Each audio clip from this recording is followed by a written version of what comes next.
Dear viewers, आज के इस लेक्चर में हम कुछ स्पेशल सीखने वाले हैं। जैसे हम चाहते हैं कि डाटा हम यहाँ से एक्सेल से कोई भी डाटा कॉपी करके अगर उसे वर्ड में लेके जाते हैं, तो हम ये चाहते हैं कि जो एक्सेल के अंदर चेंजिंग हो वो ऑटोमेटिकली वर्ड के अंदर भी होती जाए।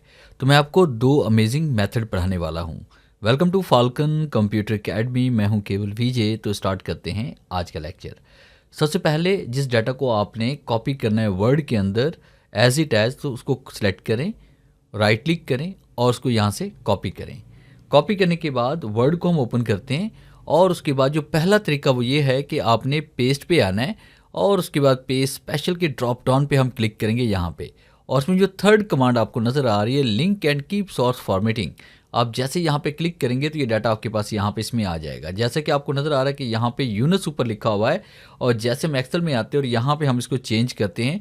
जैसे मैंने यहाँ पे टाइप कर लिया असद अली और मैंने यहाँ पे इसमें असद अली मैंने टाइप किया। असद अली टाइप करने के बाद जैसे मैं वर्ड में वापस जाऊँगा तो यहाँ पे देखिए असद अली लिखा हुआ है। आखिर में अब अली लिखा हुआ है तो यहाँ पे हम अली रज़ा लिखना चाहते हैं, तो दोबारा हम यहाँ एक्सेल में आएंगे और उसके बाद जैसे मैं यहाँ पे इसमें टाइप करूँगा अली रज़ा, तो आप देखें कि यहाँ पर भी अली रज़ा ऑटोमेटिकली चेंज हो चुका है। तो ये था पहला मेथड।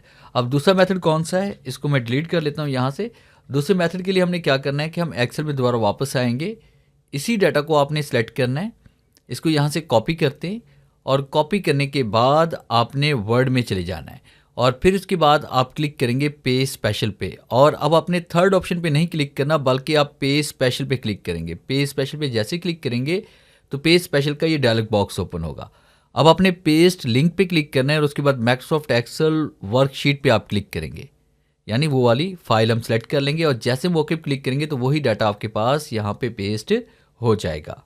अब जैसे आपको ऊपर नज़र आ रहा है कि असद अली यहाँ पे ऑफिस मैनेजमेंट और मॉर्निंग किया हुआ है, तो मैं यहाँ पे इसमें ग्राफिक्स और इवनिंग कर लेता हूँ।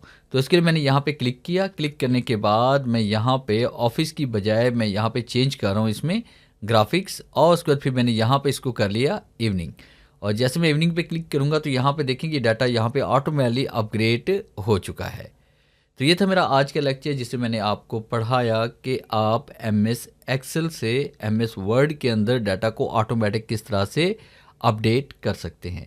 उम्मीद है आज के इस लेक्चर में ज़रूर कुछ नया सीखने को मिला होगा। वीडियो अच्छी लगी है तो इसे लाइक कीजिए और अपने दोस्तों के साथ शेयर कीजिए। मिलते हैं हम नेक्स्ट लेक्चर में, तब तक के लिए गुड बाय।